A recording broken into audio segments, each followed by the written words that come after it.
There is a moment in every INFJ life when they wonder why people treat them with warmth, appreciation, even admiration, yet fail to take their boundaries, their time, or their voice as seriously as they should.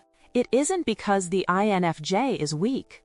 It isn't because they lack intelligence, insight, or emotional power. It's because of one silent mistake they make without realizing it. They communicate empathy louder than authority. They show understanding before they show limits. They offer compassion before they offer clarity. And people, especially the wrong ones, interpret that softness as permission to push, to assume, to take, to dismiss. The truth is, INFJ often try to earn respect through kindness instead of firmness, believing their intentions will be obvious. But in a world that reads behavior before heart, this becomes a trap. The more patient they are, the more others assume they will always be patient. The more they forgive, the more others assume forgiveness is automatic. And slowly, the INFJ becomes the person everyone appreciates, but no one fears disappointing. Not because they lack value, but because they hide their power behind silence, politeness, and emotional responsibility they never should have carried. This video will expose the exact behavior that causes this shift, the psychology behind why people respond this way, and how INFJs can reverse it without becoming harsh or changing who they are. The goal is not to become tougher, but clearer. Not to stop caring, but to stop letting care drown out self-respect. Because when an INFJ corrects this one mistake, the entire dynamic of every relationship they have transforms overnight. Before we dive in, answer this in the comments. Do you feel people respect your heart more than your boundaries? And type "I rise now" if you're watching until the end. INFJs teach people to expect softness because they give empathy before boundaries. They do it without realizing it, long before anyone proves they deserve that level of emotional access. The INFJ enters every connection with open-hearted understanding, reading between the lines, sensing unspoken pain, offering comfort others haven't earned. And at first, this generosity feels like a gift. People lean in. They relax. They reveal parts of themselves they usually keep guarded. But slowly, almost imperceptibly, that empathy becomes the baseline. What was once extraordinary becomes expected. And without meaning to, the INFJ conditions others to believe that their softness is limitless, available on demand, and free of cost. This dynamic forms quietly in the background.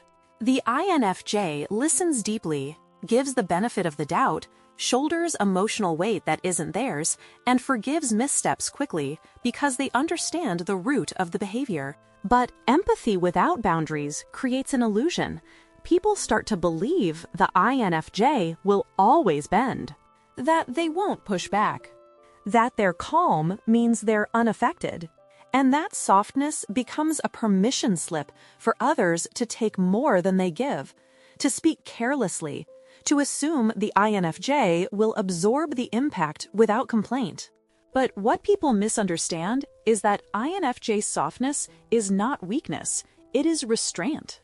It is emotional intelligence choosing compassion before judgment. It is depth choosing understanding over reaction. Yet when the INFJ finally sets a boundary, the shift feels jarring to those who never expected it. Because softness was never the problem, people simply mistook it for surrender. They stay silent when something bothers them, unintentionally signaling that nothing is wrong. INFJs often choose stillness over conflict, believing that silence preserves harmony. But this silence is rarely neutral. Inside, their mind is analyzing, feeling, absorbing every emotional shift while their lips remain closed. They tell themselves they're being patient, understanding, or giving the other person space to correct their behavior. Yet from the outside, that quiet looks like acceptance. People interpret the lack of objection as permission, as if the INFJ is unaffected, unbothered, or agreeable to whatever just happened. This creates a dangerous cycle. The INFJ's silence, meant to protect the connection, begins eroding it. People repeat the same behaviors because they genuinely don't know anything is wrong. The INFJ internalizes what they should have expressed, carrying emotional weight that slowly becomes resentment. And when the INFJ finally reaches their limit, the shift feels sudden and confusing to everyone else. They didn't see the buildup. They only see the withdrawal, the boundary, the emotional distance that arrives without warning. What others never understand is that INFJs aren't silent because they don't feel. They're silent because they feel too much. They're processing, translating emotions into meaning, deciding whether it's worth addressing or letting go. But silence is misread, not as thoughtfulness, but as indifference, not as restraint, but as approval. And this quiet misunderstanding becomes the very reason people stop taking their feelings seriously, until it's too late to repair what the INFJ was trying to protect. They over-explain their intentions, which weakens the impact of their decisions. INFJs want to be understood so deeply that they often sabotage the very clarity they're trying to create. When they make a decision set, a boundary, decline a request, change direction, they instinctively begin offering context, reasoning, emotional nuance, anything that might soften the impact on the other person. They fear being misread, so they add layers of explanation, hoping to prevent disappointment or conflict. But the more they explain, the more they dilute the authority behind their choice. What should be a firm decision begins to sound like a suggestion. What was meant to be a boundary turns into a negotiation. And instead of showing strength, the INFJ appears uncertain, even when they're not. People pick up on the softness in their delivery rather than the strength of the message. They hear the apology instead of the boundary, the justification instead of the conviction. This teaches others that the INFJ's decisions are flexible, open to debate, or dependent on external validation. Over time, the INFJ feels increasingly invisible, misunderstood, unheard, and frustrated that their clarity is never recognized. What they don't see is that they've unintentionally trained people to doubt the firmness of their choices. The tragedy is that INFJs are rarely indecisive. They arrive at decisions after deep internal work reflection, intuition, emotional calibration. But once they step outside their mind and into conversation, their desire to maintain peace overshadows their certainty. And so the decision that should have commanded respect becomes softened, blurred, and stripped of impact, not because it lacked wisdom, but because it was wrapped in explanations instead of confidence. They downplay their own needs to keep the peace, making others assume those needs don't matter. INFJs often learned early in life that harmony comes at a cost, usually their own. So when they step into adulthood, they carry a quiet reflex, minimize their needs, mute their preferences, smooth the edges of their discomfort so no one else feels it. When asked what they want, they answer with what's easiest. When something bothers them, they swallow it. When they're exhausted, they say they're fine. Over time, this becomes their default mode of survival, avoiding friction by erasing traces of their own desires. But here's the hidden consequence. People stop noticing. Not out of cruelty, but because the INFJ silence teaches them there is nothing to notice. If the INFJ always adjusts, others stop thinking they need to adjust for them. If the INFJ always agrees, others assume they have no real preferences. And if the INFJ always bends, people forget they can ever stand firm. What began as an act of peacekeeping becomes a slow disappearance of the INFJ emotional presence. This pattern doesn't just make others dismiss their needs, it makes the INFJ doubt those needs themselves. They begin to believe they're too demanding, too sensitive, too complicated, even though they're the ones carrying everyone else's emotional weight. And when the INFJ finally reaches their breaking point, people around them are shocked, not because the signs weren't there, but because the INFJ hid them so well. In trying not to disrupt the peace, they unintentionally convince the world that their inner world doesn't require care, attention, or reciprocity. They forgive too quickly, causing people to underestimate the seriousness of their limits. INFJs forgive like it's second nature, not because they're weak, but because they understand the emotional landscape behind people's actions more deeply than most. They see the insecurity behind someone's harsh words, the fear behind someone's distance, the confusion behind someone's mistake. And so they let things go, quietly, gracefully, without demanding accountability. But this quiet mercy comes with an unintended side effect. People begin to believe the INFJ limits are flexible, or worse, non-existent. When someone crosses a line and the INFJ responds with calm understanding instead of confrontation, the person walks away thinking the boundary was never firm. When the INFJ offers empathy instead of consequences, people assume the INFJ wasn't hurt deeply. And when forgiveness arrives before the INFJ even processes their own feelings, the world learns a dangerous lesson. They'll always let it slide. Slowly, the INFJ becomes the person others vent to, lean on, and even disregard, because their forgiveness has taught everyone that their emotional world resets without effort. But underneath that effortless forgiveness lies a storm the INFJ never shows. Every forgiven hurt still leaves an imprint, and over time those imprints accumulate into quiet resentment, emotional distance, or sudden withdrawal. People are shocked when the INFJ finally reaches a breaking point, not realizing that forgiveness was never the same as healing, and compassion was never the same as consent. They avoid confrontation so much that others forget they have a breaking point.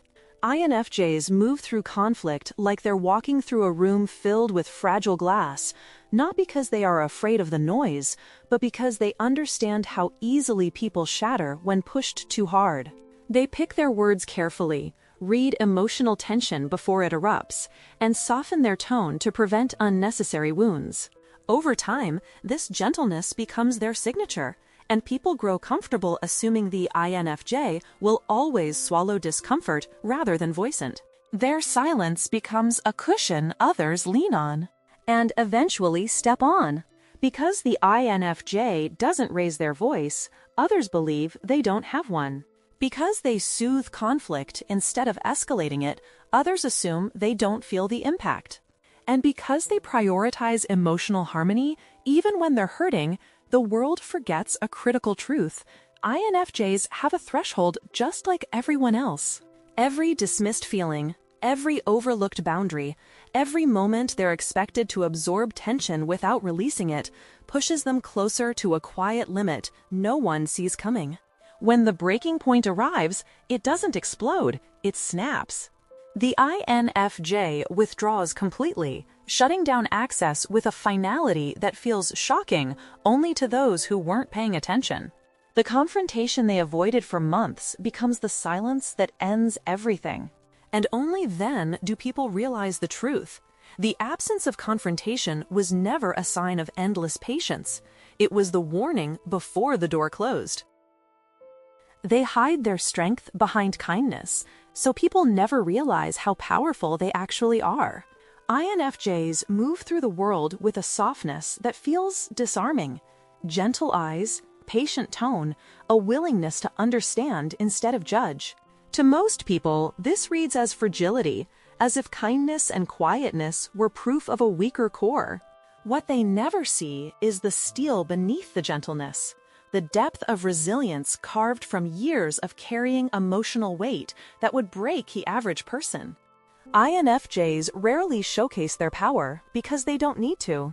They don't dominate rooms, they don't fight for attention, and they don't perform strength. Their strength is lived, not displayed. This hidden power reveals itself only in defining moments. When an INFJ walks away from a toxic dynamic without looking back. When they enforce a boundary with calm certainty. When they refuse manipulation with a silence sharper than any argument.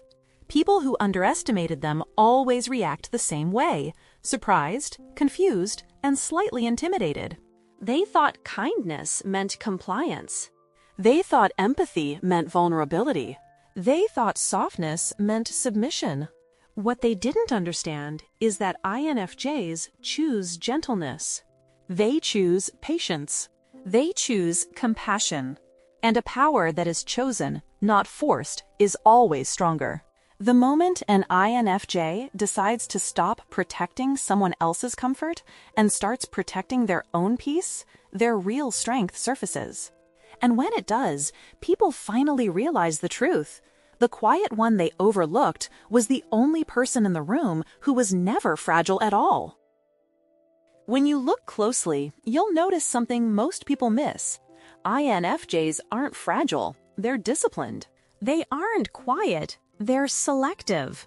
And they aren't soft, they're in full control of a strength that never needed an audience. The moment this truth becomes visible, everything about the way people treat them changes. Respect replaces assumption. Boundaries replace expectations. Power replaces invisibility. Before you leave this video, ask yourself one question. Which part of your strength have you been hiding behind kindness? Drop the word unseen power in the comments if you watched until the end. I want to see how many of you are done being underestimated.